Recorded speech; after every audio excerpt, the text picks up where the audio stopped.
You cannot stop making fucking mistakes and we're only on the alphabet, dude.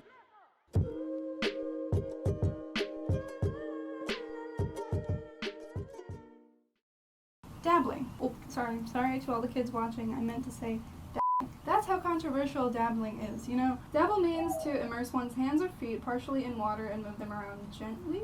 The definition we use more commonly is to take part in an activity in a casual or superficial way. Actually, I think I like the first definition because it's concrete and it can end this entire debate right now. Would pools be so widely accessible if you weren't meant to dip your toes in every once in a while and cool off? So you're telling me that I can only get in the pool if I have the objective of being Michael Phelps and learning the butterfly stroke? Well, that sucks. I'm gonna do it anyway. People in the language community always saying that, you know, dabbling is bad for your language habits and it's going to ruin everything and kill your mother.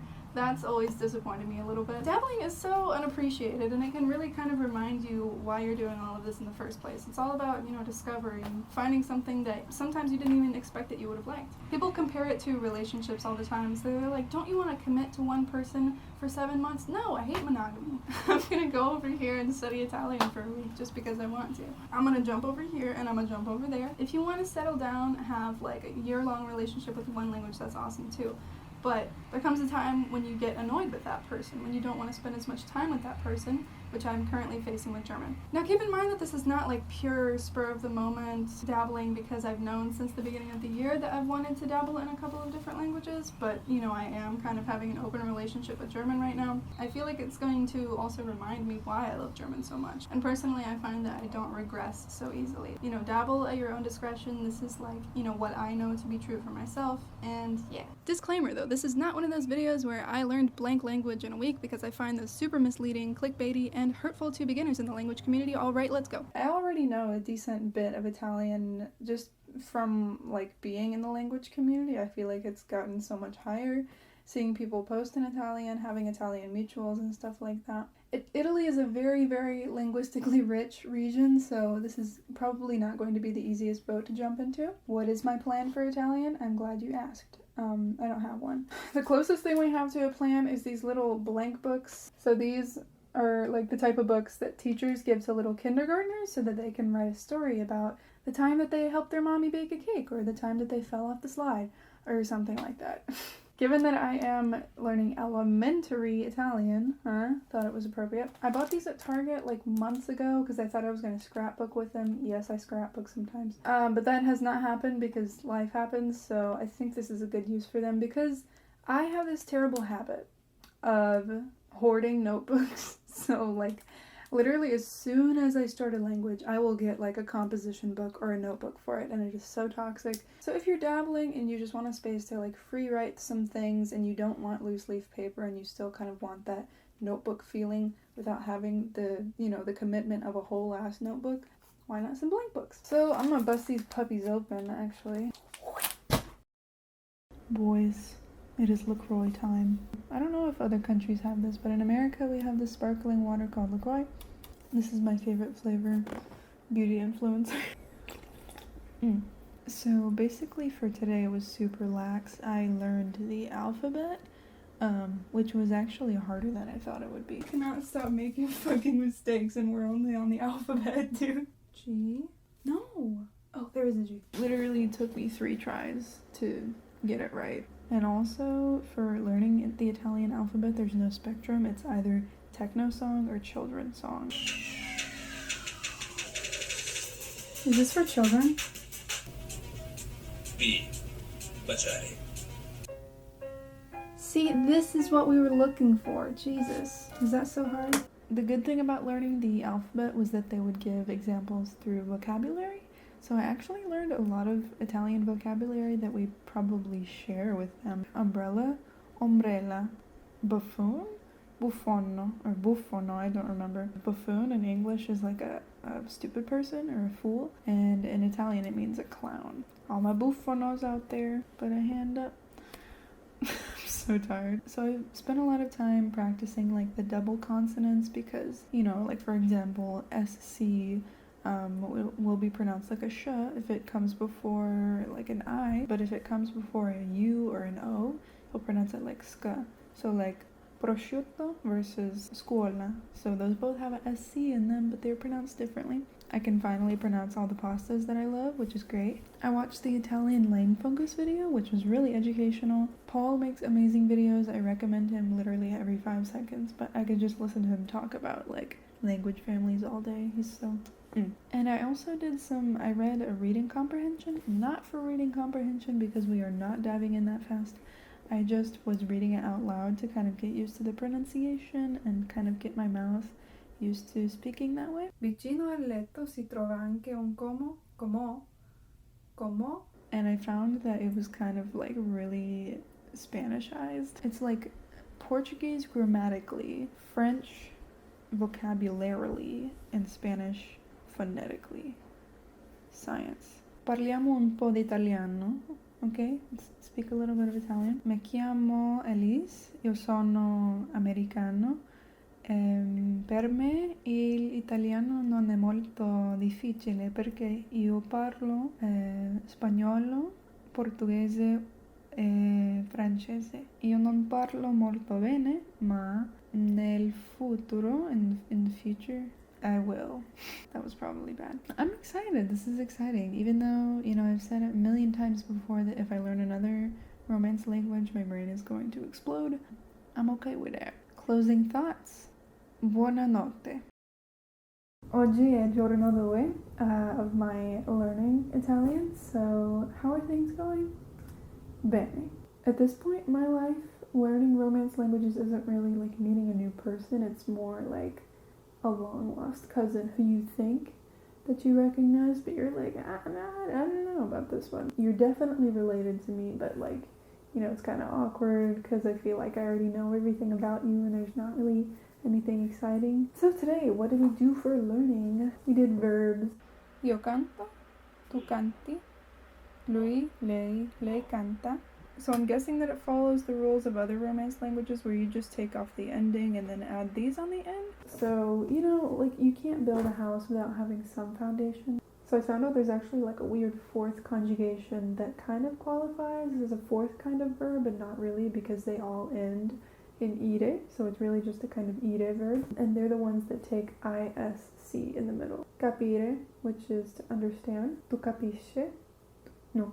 Tu capisci? Lui, lei capisce, and so on. So it's weird because I got introduced to a new grammatical term, which is an infix. I know about suffixes and prefixes. An infix I had never heard of. Like something that you put in the middle of the word. So actually the cousin analogy is not completely accurate because I did get introduced to something new, which is nice. So for dabbling, I'm not going to write down a billion verbs and practice conjugating them because that makes no sense. But I got smart with the verbs that I chose. So the most essential conjugations when you think about them, stare, which can be used to make a compound tense like sto guardando, and also the auxiliary verbs, so avere and essere. Essere. By knowing those 3 verbs, you can, you have access to so many different tenses. You gotta get smart with the verbs that you choose first. And aside from that, after I was done studying a little bit of verbs, I knew that I didn't want to do anything too heavy, so I just decided that I was going to, take my book around with me all day. I like accumulating vocabulary based on what's relevant to me. I'm not just going to write down like chair, shirt, purse. I'll just go down the list. Oggi, domani, qui, questo, quello, il film, occhiali, stanco, perché io sto sempre stanca. Avere bisogno di usare e perché. It kind of gives me the ability to speak from the beginning, which is what I always like to do, even if I'm just dabbling. I love to speak from day one. Honestly, when it comes down to it, it's the most important thing. Yeah, I'm just not a big reader or writer, so... And also, just for passive learning, on Instagram I asked for movie recommendations in Italian, so tonight we are going to watch Suspiria. So it's a 1977 Italian horror film. Not really the, most calm content to get into. Most people would just go with like La Vita è Bella first, but hardcore, classics are classics. So it's time to speak a little bit more Italian. Che quarantine. Oggi abbiamo guardato un film che si chiama Jumanji. Non mi piace tanto questo film, ma sì, è molto famoso. Ho studiato molte coniugazioni italiane. Non è la cosa più facile, ma mi piace studiare tutte tutte le lingue. Tutte le lingue. È tutto per oggi. Io spero che tutti have a good day, una buona notte. Bye. Good evening. Ciao ragazzi, oggi è giorno 3. I'm catching up on day 3 and 4 because I didn't record anything yesterday because it was kind of uneventful. So it turned out that we couldn't find Suspiria online without English dubbing. Like the whole point is that I'm supposed to be listening to Italian. So we actually had to watch La vita è bella. I was under the impression that it was some romance film, and for like the first 30 minutes, that's what it is. Life is beautiful, and then the first 30 minutes are like a love story. I'm like, come on. And then boom, Holocaust.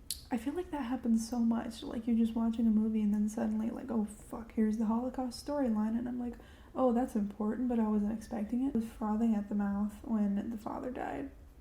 Oh wait, spoilers, oh my god. But I liked the movie, it was really nice, and actually it gave me a little curiosity after watching it. I think one thing that you know for sure after watching that movie is andiamo, let's go, because he says it like probably 400 times in the movie. Also a difference that it gave me was the difference between essere and stare, because there's like different ways to use them. So I studied that yesterday. I assumed that they worked the same way, like in Spanish. Estar is to like the temporary, to be like it's on the table, and then essere is more for like I guess professions, qualities, things like that, location, like geographically and stuff like that. Essere is used to express the existence, the quality, or the condition, temporary or permanent. Jesus. Okay, well this is gonna be harder than I thought. Yeah, so that was kind of like a curiosity because I thought before we watched the movie that they would be saying like dove stai or something, but they're saying dove sei, like where are you? And I'm like, what? Another thing that I studied that I thought would be useful was seeing the 1000 most common words. Now, before you get your panties in a bundle, listen, I know that there is a certain YouTuber on YouTube that has made a video called I Learned Italian in 7 days. I will not name any names, but it rhymes with Shathaniel Shrew. He used those 1000 most common words list, but the problem is that they're super out of context. Both ways. I feel like these are all taken out of context because it just puts come to mean as, but I know that that also means how. Yeah, and they put voi to mean you, but that is plural you because we don't have a differentiation in English. This is a mess. I need a different list. I love how one of the most common words in Italian is pope. So I don't think that's a good source, and that's the funny thing when like cinematic YouTube gets into language learning because they don't know what constitutes like a good resource. So if you see that video, do not use that. But I was able to take a couple words and I added it to my list of vocabulary, so now I have like a hefty 20 words probably. That's not bad. So like ufficio, domanda, tavola, settimana, miglior. Okay, no, this is wrong because earlier we were walking the dog, right? And I told Nate, hey, can you test me on my vocab and you can say the English word and I'll give you the Italian word. And he just let me say all of these wrong answers. For example, better, I was saying migliore because Spanish brain, and he didn't correct me, it's meglio. For worse, I know for a fact I was saying piore because Spanish brain. He didn't correct me. It's peggio. Men, dude. Swear to God. So we're gonna give him a firm talking to on how to be a good language boyfriend after this. When you quizzed me earlier, why didn't you correct me? When we were walking the dog, and then I was like, hey, can you quiz me? And then I was looking at it earlier and I saw that I was giving wrong answers and you didn't say anything. What? No, you were. I was saying piore and it's peggio. How do they look the same? I don't know. I don't speak Italian. Is there any universe in which a G would make an R sound? any universe. Probably Italian. Another resource that I've really been liking is Learn Italian with Lucrezia. She's awesome and she does videos like in Italian, so you know it's full immersion. Oggi parliamo della frase comparativa di base, ok? But I was watching her videos, like her vlogs and her grammar explanations, and you know, it depends. Like, so with grammar explanation, she has visual aids, so it's kind of like subtitles. Like with those, I can watch it 100% in Italian and understand everything. I really like the wide range of content that she produces because, you know, she makes like vlogs, grammar explanations, videos and conversation, talks about all the dialects of Italy, so it's like super comprehensive. She does a great job. So yeah, I'm not really paying attention like 100% of the time, and I'm not like taking notes and doing all that. I'm kind of just like absorbing it because, you know, dabbling. Also, from her lessons, a very powerful thing I've picked up is quindi, because she uses it every single sentence. So I feel like that's a very powerful moment in language learning when you can be like, allora, quindi. Oh my god, but this morning I started off the day so sad because I immediately wanted to listen to Nessun Dorma by, it's from a Puccini opera, but I was listening to the Pavarotti version. Oh my god. I watched his last live performance of it in 2006 and I was like crying like a bitch.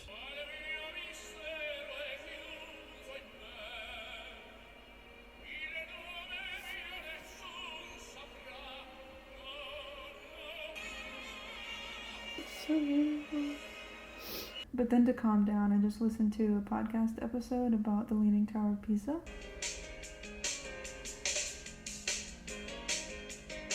Benvenuti a Italiano per Tutti podcast. It's pretty good. That's about it for today. See you tomorrow with day 5, or the last day of Italian. Stay tuned. Ho la febbre un po', non mi sento molto bene. Allora, I'm gonna do Duolingo because I can do whatever I want.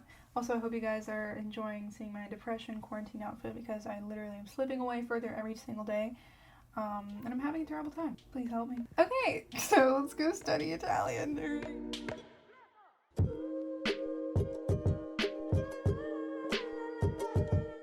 Jesus Christ, I unlocked like a third of the course just by doing that test. So does this mean that I'm 33% fluent in Italian? No, it does not. Honestly, half the vocab in that placement test, I didn't even know it until I saw it, but once I saw it, I was like, oh, I know what that is because I speak Spanish, or because I speak Portuguese, or because I speak French. What a mess. And I think for the rest of the day, I'm just going to talk to my language partner because, like, at this point, I'm not trying to learn so many new things, just kind of use the words, and yeah, might watch another movie tonight. Yeah, I didn't do any of that. However, I did spend a decent amount of time talking to my Italian language exchange partner. Thank you so much, Aurora, for your time and for your Italian. I'm sorry that it was wasted on a poor wretch like me. But yeah, it's the last day of my Italian learning, and I kind of want to address this situation immediately, so the question is going to come up one way or another. Am I going to study Italian seriously in the future? Probably not. And there's a couple of reasons why. It's not just like a willy-nilly decision. It's not because I don't like Italians or something. The first reason is that it's just simply not a challenge. I said this in my last video that I kind of have changed in the past year, and now I kind of don't like learning Romance languages anymore or learning languages that are related. But when I learn Italian, it kind of just stimulates my brain in the same way that review does, if that makes sense. So it just feels like I'm reviewing Portuguese or reviewing Spanish or something. And the second reason is that there's more opportunity and room for confusion with my other languages. So like when I learned Spanish and French, there was never any problem there. But as soon as I learned Portuguese, that was like the straw that broke the camel's back, basically. And I'm not really willing to make that sacrifice because it's not like Italian is some language that I've always been dying to learn, you know? But anyways, if you got this far into the video, thank you so much for watching. I know that I would not want to watch myself talk for that long, so you're seriously like a trooper. See you guys in the next video, and everybody, please stay inside, please stay healthy, do not shake a stranger's hand, do not go to any frat parties. Ciao. See you.